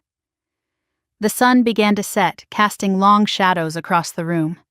I let my eyes drift toward the wall of photos, toward the ones he had taken of me when I was too young to know I was being watched with love. I whispered to the quiet house, "You didn't lose me, Raymond. Not anymore." For the first time in my life, I understood that family wasn't defined by the people who raised you. It was defined by the ones who loved you in the dark when no one else did. I sat there until the last light faded, holding the truth like a promise. And when I finally stood to leave, I carried the box with me, not because I needed proof, but because I needed courage for what came next. My parents were going to hear everything, and I wasn't going to whisper anymore. I drove to my parents' house the next evening with the box on the passenger seat beside me, its cardboard corners worn, its contents pulsing like a second heartbeat beneath the lid. Streetlights flickered on one by one as dusk settled over Providence, turning the quiet neighborhood into a stage lit only for the truth. I could feel my pulse in my throat, my wrists, my fingertips. Everything inside me trembled, not with fear exactly, but with a kind of righteous fury I'd never known before. This was the night I would stop pretending. This was the night their silence would end. When I pulled into the driveway, the familiar ache returned, the emptiness of that house, the cold windows, the rigid lawn that never seemed to grow out of place. I sat there for a moment, gripping the steering wheel, remembering that I had spent my entire childhood believing this was what stability looked like, but now I knew it had been built on lies polished by denial. I picked up the box. I walked up the front steps, and I knocked. My mother opened the door first. She wore a cardigan I didn't recognize, her hair pinned up too tightly as if she'd been expecting company. But when she saw me and saw the box in my hands, her expression sank into something brittle. "Evelyn," she breathed. "You're early. I'm not here for dinner." Her eyes dropped to the box as if it were a weapon. "Oh," she whispered. My father stepped into the hallway behind her. His face looked older than I remembered from just a few months earlier, lined with something I couldn't name: guilt, fear, recognition. He saw the box and froze. Everything inside him went still. For a moment, none of us spoke. "Where's the dining room?" I asked, my voice steady. My mother swallowed hard. "Evelyn, whatever you're thinking, dining room," I repeated. She stepped aside with a shudder. I walked in, placed the box squarely in the center of the polished oak table, my childhood battlefield, where arguments simmered under silverware and politeness, and I took the seat at the head. A place they'd never let me sit before. My parents stood across from me, not daring to sit. I lifted the lid of the box, deliberately exposing the newspaper clippings, the photos, the letter in my father's handwriting. "Let's talk," I said. My father's jaw tightened. "Where did you get that?" I looked at him. Really looked. At the face of the man who had raised me, disciplined me, taught me to fear a man who had loved me. "From my grandfather," I answered. My mother inhaled sharply. My father's face drained of color. "He's never been my father," began. "He is my grandfather," I cut in. "You lied about that for 35 years. My father looked at my mother silently, begging for support. She pressed her lips together, her eyes glistening. "I read the letter," I said, pulling it from the top of the box and laying it flat on the table. "He told me everything." My father's shoulders slumped as if a blow had struck him squarely. I took a deep breath, forcing myself to meet his eyes. Why did you do it?" My father closed his eyes for a long moment before speaking. "It was a mistake," he whispered. "No," I said firmly. "A mistake is forgetting your keys. A mistake is turning left when you meant to turn right. What you did," I slid the article across the table toward him, "was a crime." His hand trembled as he touched the brittle newsprint, his fingers recoiling like it burned him. "I didn't mean," he tried again. "You left her there," I said, feeling my throat tighten. "You left a woman dying in the street. You ran. And then you let her children grow up believing no one cared enough to tell them the truth." He flinched. My mother finally spoke, her voice thin. "You don't understand what it was like. He was young. He was terrified." So he changed his name, erased his past. "Cut out the only parent who loved him," I asked sharply. "Tell me which part of that was fear and which part was selfishness." My father swallowed hard. I was going to lose everything. "You should have," I said. He stared at me, stunned. "You should have faced consequences," I repeated. "You should have gone to jail. You should have stood in front of her family and told them the truth. Instead, you chose the one thing that protected only you." He looked down at the table. My mother sat slowly, her hands shaking. We built a good life for you. No, I whispered. You built a lie. Around me. Around us. She pressed her palms to her face, crying silently. I reached into the box and pulled out the first photo I found my father as a young man standing beside the dented car Raymond had photographed. I placed it in front of him. He stared at it for a long time. I could have lost everything he said again. Voice strained. You should have lost everything, I said. A woman did lose everything. Her children lost their mother. You walked away, and you kept walking for 35 years. He shook his head. I changed. I became a good man. No, I said, my voice cracking. You became a careful man. A man who lied to survive. A man who punished his own father for trying to do the right thing. A man who stole my grandfather from me. My mother let out a pained sob at that. My father's eyes softened with something like regret. I didn't want you near him. I didn't want you learning the truth. And why not? His voice dropped to a whisper. Because I didn't want you to hate me. That single sentence stunned me into silence. For the first time, I saw him not as the rigid man who controlled everything in our house, but as someone who had spent his entire adult life terrified his past would crawl out of the shadows. Did you ever think, I asked softly, about what that fear cost him? What it cost me? He closed his eyes. I didn't know how to fix it, he whispered. You could have begun with the truth, I said. My hand hovered over the box again, and I lifted a stack of pictures of me taken over the years from Raymond's window. My first day of kindergarten, riding my bike, drawing chalk on the sidewalk, laughing with my hair in pigtails. I scattered them across the table. My mother gasped. This is what you took from me, I said softly. A man who adored me. A man who watched me grow up from a distance because his son threatened to disappear if he dared speak to me. My father finally broke. Tears spilled down his cheeks, the first I'd ever seen in my entire life. He sank into a chair, burying his face in his hands, shoulders heaving. I didn't know how to make it right, he said through trembling fingers. And the longer I waited, the harder it became. And so you did nothing, I whispered. He nodded, ashamed. You let him die alone, I said. You let him believe you hated him. You stole his family, his name, his right to watch his granddaughter grow up. My father shook his head violently. I never meant to hurt you. But you did, I said quietly. Every day you lied to me. The room fell silent except for the sound of my mother crying softly into her hands. I took a deep breath, gathering the courage to say the next words. I'm going to find her children. My father lifted his head, eyes wide with panic. Evelyn, no. They deserve to know, I said. They deserve answers. They'll come after me, he whispered. They won't have to, I replied. I'm not going to the police. The statute of limitations is gone. But they deserve the truth you never gave them. He slumped back, defeated. It will destroy us. No, I said gently. You destroyed us 35 years ago. I'm trying to rebuild what's left. My mother reached out across the table, but I pulled my hand away.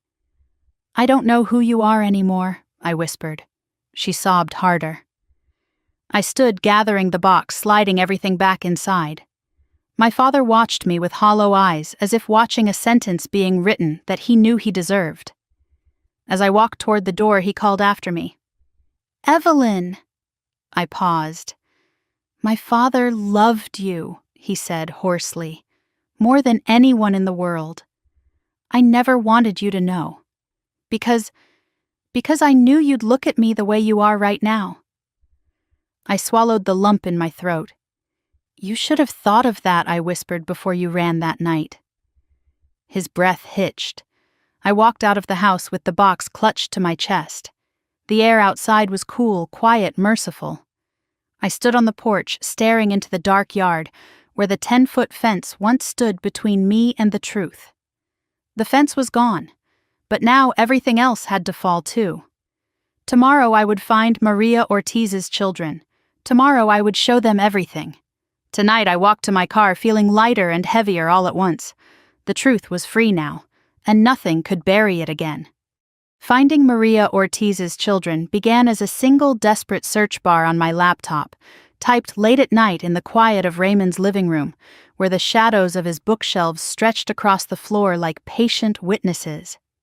I sat cross-legged on the worn rug, the box of documents open beside me, the soft ticking of the old wall clock marking each second I hesitated.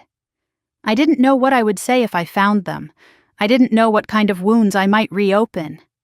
But I knew one thing with absolute certainty. They deserved the truth. It took less time than I expected. People tend to leave digital footprints behind them, scraps of life scattered like breadcrumbs. It didn't take long to find two names mentioned in an archived obituary for Maria Lucas Ortiz and his younger sister Serena. Lucas was 39 now, a mechanic in Worcester, Massachusetts. Serena was 36, a school nurse in New Bedford. My fingers trembled when I found their addresses. They lived ordinary lives in ordinary towns, but the night their mother died had carved itself into their entire histories. I wondered how many times they'd looked in the mirror and seen the versions of themselves that had grown up too fast. For a moment I closed my eyes and breathed deeply, imagining if it were me, if my mother had died young, if someone had taken her from me, if a stranger had known the truth for decades and stayed silent. Then I picked up my phone. I called Lucas first. The phone rang 3 times before a gruff voice answered. "Yeah, hi," I said, my voice trembling slightly. "Is this Lucas Ortiz? Silence? Who's asking? My name is Evelyn Ward. I have information about your mother." The line went dead quiet. Not silent like confusion, silent like shock. "My mother died 35 years ago," he said slowly. "I know," I whispered. "I know what happened to her. I know who hit her that night. And I have proof." He didn't speak for several seconds. I could hear him breathing, could almost feel him staring into the distance, into the past he'd tried to forget. "Where are you?" he asked finally. We agreed to meet the next day at a coffee shop in New Bedford. Serena would join us. After ending the call, I curled into Raymond's armchair and cried, not because I regretted anything, but because something inside me was shifting, sharp and irrevocable. The next morning I drove down the highway in silence, the box in the passenger seat like a second presence. The leaves along the roadside flashed in bright bursts, orange, yellow, red, distractingly alive for a day so somber. I arrived 15 minutes early and sat in the car watching strangers walk in and out of the small corner cafe. And then I saw them. Lucas tall, broad-shouldered, with dark eyes that scanned every detail around him. And beside him, Serena, slight, wary, clutching her purse, as if bracing for impact. I stepped out of the car and walked toward them, their eyes locked onto the box in my arms. "You're the girl who called us?" Lucas asked. "Yes," I whispered.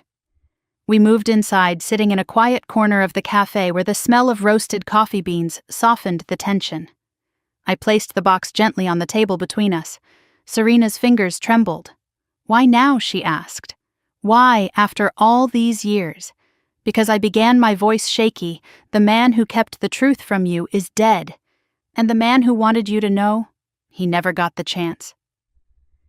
I opened the box. The first thing I pulled out was the police report, then the newspaper clipping, then the photo of the damaged car, and finally the letter from my father to Raymond, the confession he'd written in fear and selfishness. Lucas reached for the letter with a shaking hand, scanning the words, his jaw tightening. Serena covered her mouth with her hand, tears slipping from her eyes before she even noticed they'd begun to fall. "This is him," Lucas whispered. "This is the man who killed her." "Yes," I said softly.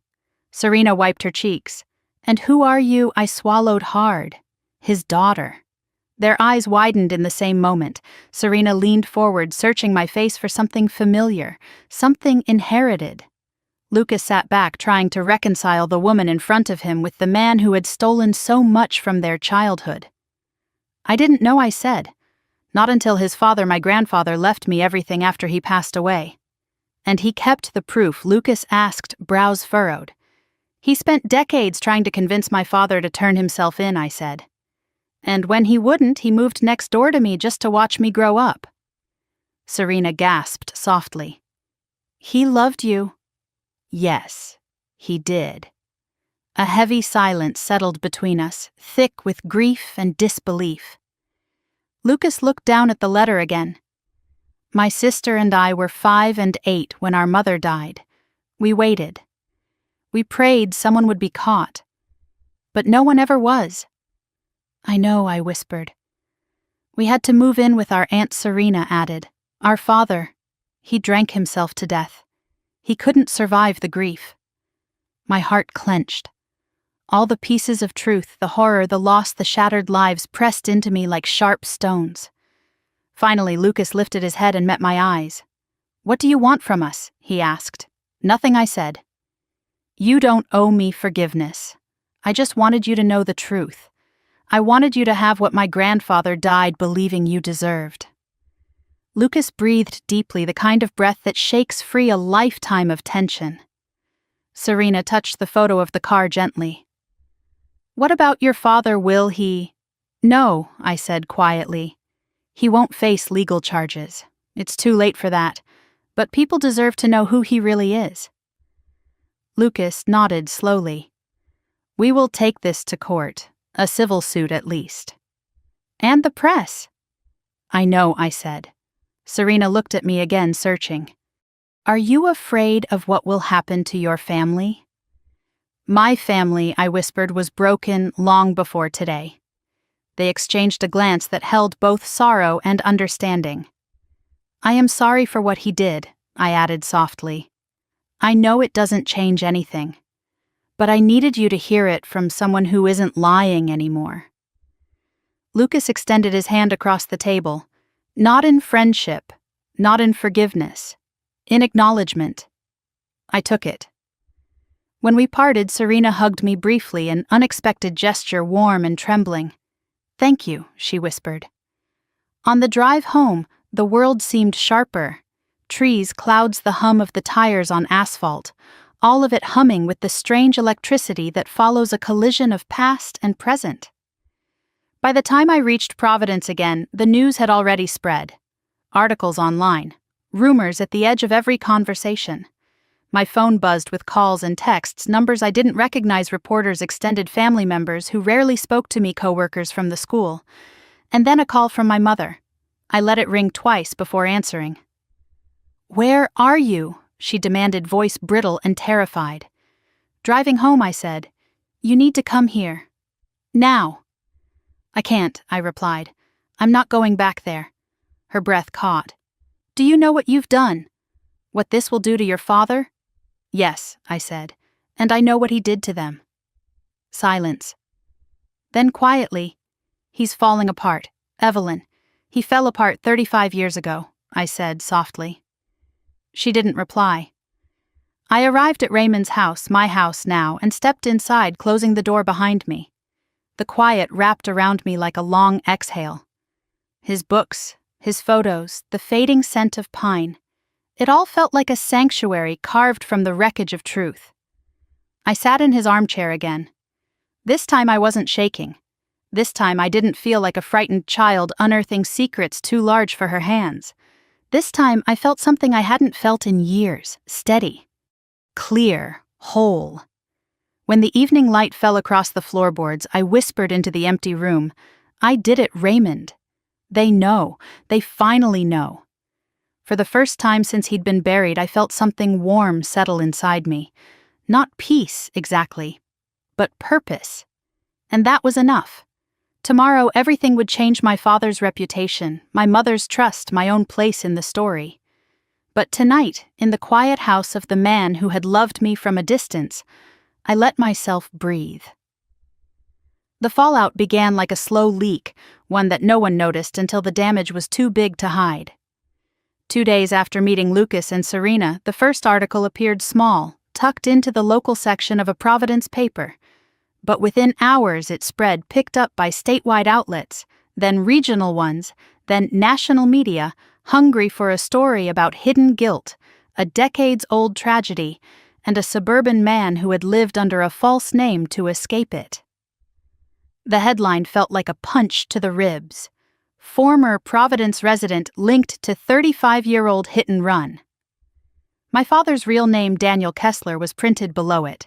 His photographs showed a younger version of him standing outside our old home, unaware of the tidal wave waiting for him 35 years in the future. I didn't call my parents. I didn't need to. They called me. At first, my mother's voice was frantic, brittle cracking beneath the weight of a world collapsing faster than she could pick up the pieces. "How could you do this?" she cried. "Do you want to ruin your father, our family?" "What family?" I asked quietly, staring out the window of Raymond's my living room. The one built on lies. The one that kept me from the only real family I had. She choked on a sob. "You don't understand." "I do," I said. "That's the problem." My father called next.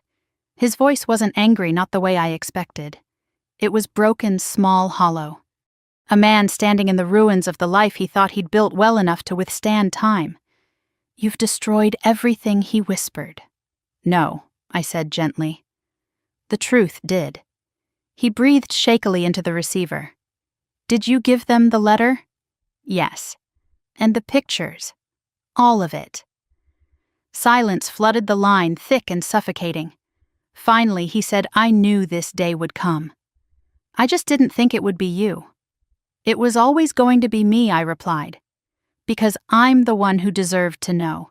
I'm the one he watched from the window, the one he loved more than anyone." The line trembled. My father whispered, "I never wanted you to hate me." "I don't hate you," I said. "I hate what you did. I hate what you made him endure. I hate that you buried the truth to save yourself."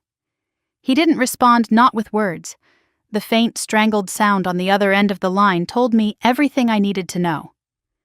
By the end of the week, reporters stood on the sidewalk outside my parents' house.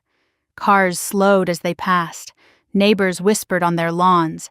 The carefully manicured life my parents had cultivated began to unravel thread by thread. My mother moved out on Thursday. She drove away in silence, tears streaking her cheeks, refusing to meet the cameras aimed at her front door. She didn't tell me where she was going.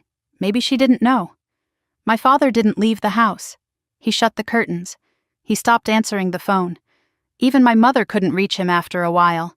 He vanished deeper into himself, into an internal place he'd been building for decades, one shaped by guilt, by fear, by the refusal to face what he had done. Meanwhile, my life tilted into a strange new orbit. Raymond's home became mine in slow, tender steps. I cleaned each room carefully, as though polishing the memory of his presence. I found blankets he'd folded neatly, books he'd marked with little annotations, cups he'd washed and left drying by the sink. It felt wrong to disturb any of it. It felt right to keep all of it. I slept in his guest room, then eventually moved into the master bedroom where the morning sun streamed in through linen curtains he'd sewn himself. In the closet, I found sweaters that still smelled faintly of cedar and peppermint. I pressed my face into them more than once, missing him with an ache that felt like it would swallow me. Every Sunday I visited his grave. I brought tea, flowers, sometimes one of the wooden birds he carved, and I talked. I told him about school, about how my students were learning about early American colonists, about how they argued over who was more at fault in a long-forgotten dispute between English settlers and the Narragansett tribe. He would have loved these debates. He would have said something like, "History is just people trying to make sense of choices they can't undo." One cold afternoon, while placing fresh marigolds on his grave, I felt someone approach behind me. I turned to find Serena standing a few feet away, holding a small white bouquet. "May I?" she asked. I nodded. She knelt beside me, arranging the flowers gently atop the grass. "He wasn't a stranger to us," she said softly. "Now that I know who he was to you, I wanted to pay my respects." "Thank you," I whispered. She looked at me, really looked with a tenderness that surprised me. "It wasn't your burden to fix what your father broke," she said. "But I'm glad you gave us the chance to understand." A tear slipped down my cheek. I wish he had told you himself. I do too, she said. But maybe this was how it was meant to happen. We stayed there a while listening to the wind whisper through the cemetery. Before she left, Serena squeezed my hand. You have a family now, she said. If you want us. The words felt like a balm, like a beginning. My father didn't attend the civil hearing.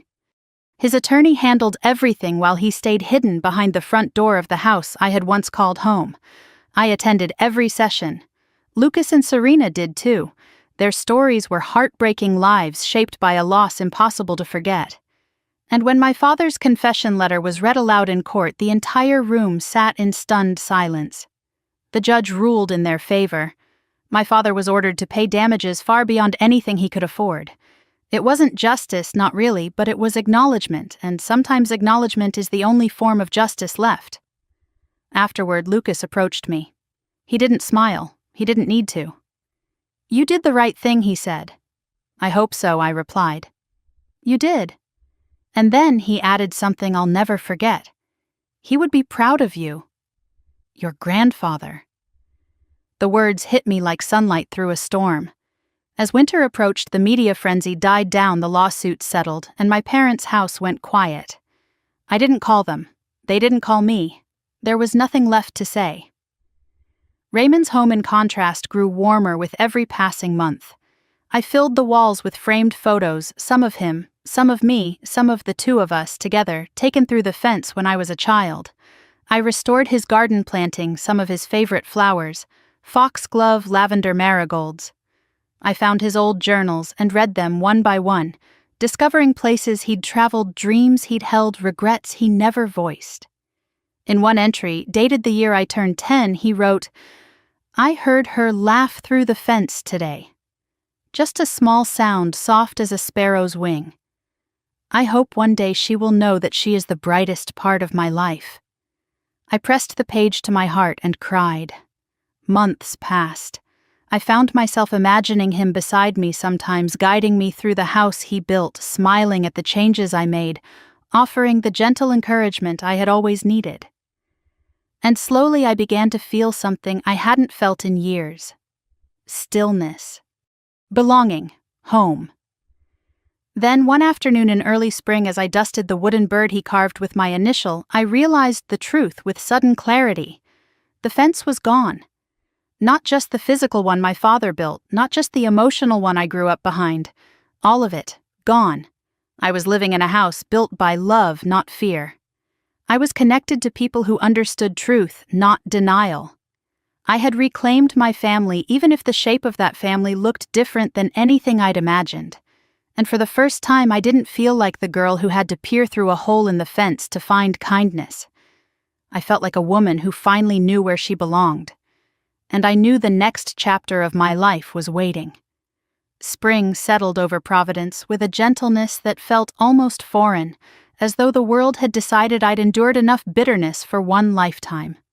The air smelled of thawing earth and blooming lilac, and sunlight pooled across Raymond's front porch each morning in a way that made the house glow from within. I found myself waking earlier, moving through the rooms with a quiet reverence, touching doorknobs and window frames, like someone rediscovering the contours of a place she had always belonged but never fully claimed. Raymond's presence lingered in the smallest corners, the indentation in his favorite armchair, the careful organization of his bookshelves, the faint scent of cedar oil near the closet he had used for his sweaters. I no longer wept when I felt him there. Grief had softened into something steadier, something warm enough to hold without breaking. I spoke to him sometimes, not expecting answers, just wanting the comfort of saying things aloud to the person who had shaped my life more than I ever realized. One morning after finishing a long week at the school, my students had just begun their unit on Reconstruction. I stepped outside with a cup of tea and sat on the porch steps. The air was cool, the sky a pale watercolor. Across the property line, where the 10-foot fence once stood like a monument to fear, wild clover had begun to grow in soft green patches. It looked like the yard was healing. I sipped my tea and closed my eyes, remembering the sound of Raymond's voice. If I tried hard enough, I could almost feel the vibration of his words in the wooden steps beneath me. Truth, he once told me, is not a weapon, it is a lantern. Hold it high enough and you will light the way not just for yourself but for anyone willing to see. I didn't understand the depth of that sentence when he first said it. I do now. And I wasn't the only one who felt its impact. A few weeks after the civil case ended, I received an email from Lucas. It was short, almost abrupt. "We're planting a memorial garden for our mother. We'd like you to come." Attached was a photo of the empty plot of land, rectangular, bordered with stones, a small wooden sign staked into the earth waiting for a plaque. I stared at the image until my eyes blurred. I didn't know if I deserved to be part of such an intimate act of remembrance, but I knew I wanted to honor the woman whose death had shaped so many lives. When I arrived in Worcester that weekend, the air hummed with a quiet, respectful energy. Volunteers knelt in the soil planting marigolds, Maria's favorite. Lucas greeted me with a nod. Serena hugged me. She didn't say anything, but she didn't need to. I picked up a trowel and joined them. As we worked, Serena spoke softly. I think she'd be relieved to know the truth finally came out. Lucas added, "Not for revenge, just clarity." I nodded. She deserved that. Serena glanced at me, her eyes gentle. "So did you." The words caught me off guard. I hadn't thought of myself as someone who needed justice. But maybe I did. Maybe justice isn't always loud and public. Sometimes it's quiet, personal, whispered among people who were touched by the same wound. When the garden was finished, Lucas placed a single stone carving at the center. It wasn't elaborate, just Maria's name, her birth and death dates, and the words, "Loved beyond time, remembered with truth." I swallowed hard. That last word, truth, felt like a bridge between our two families. A fragile, hard-won bridge, but a bridge nonetheless. After the small dedication, Serena walked with me to my car. She touched my arm lightly. "You know," she said, "you look like someone who's finally becoming who she was meant to be." I smiled faintly. "I'm trying. You're doing more than trying. You're doing the right thing." Her words lingered all the way home. That night I visited Raymond's grave. The moon hung low over St. Mark's Cemetery, casting silver light across the grass. I knelt beside the stone, brushing away a few stray leaves. I told him about the garden, about Lucas and Serena, about the way the marigolds glowed like embers in the morning light. Then I whispered, "I'm finding my way, just like you hoped I would." A soft breeze moved through the trees as if in answer. As the weeks passed, life settled into a different rhythm. I taught my students about the complicated layers of American history, and sometimes I wondered what they would think if they knew that I carried a family history just as convoluted, full of choices that rippled across decades. I poured myself into my work, into the stories of people who lived long before us, but still shaped the world we stand on. Sometimes after class, I would walk past the courtyard outside the school where students sat laughing on stone benches. I'd catch the sound of a young girl's laugh and feel a tug in my chest, remembering the first time Raymond heard mine, remembering how it changed him. There were still difficult days. I avoided the neighborhood where my parents used to live. My mother sent me a few emails, short ones full of half-formed thoughts and regrets she couldn't articulate. I replied once telling her I needed space. My father didn't contact me at all. I heard through a distant relative that he had moved to Florida, alone. I don't know if he left to escape judgment or to confront it. I don't know if he wakes up each morning thinking of the woman he killed, the father he abandoned, or the daughter who finally stopped letting him hide. I don't know if he ever thinks of truth as anything other than a threat. I hope one day he understands it differently. Not for me, for himself. One Sunday afternoon in early June, I stood in Raymond's backyard with a hammer and a small bag of fresh nails. A soft breeze carried the scent of grass and clover. I walked to the back line of the property, the place where the fence once stood, where the hole near the ground had connected my childhood heart to the man who loved me. The fence was long gone, but I wanted to mark the place where everything began. I pressed a wooden stake into the soil, securing it with a few taps of the hammer. Then I fastened a small plaque I'd carved myself modeled after the delicate birds Raymond once made for me. It read, "Where love found a way through." I stepped back, breath catching in my chest. The plaque shimmered softly in the sunlight, a quiet memorial not just for him but for the girl I used to be, and the woman I had finally become. Later, as dusk settled over the yard, I sat on the porch steps once more. Fireflies blinked in the clover. The world felt so impossibly gentle. I closed my eyes and whispered, "Thank you for staying. Thank you for choosing me." And for the first time, I felt whole.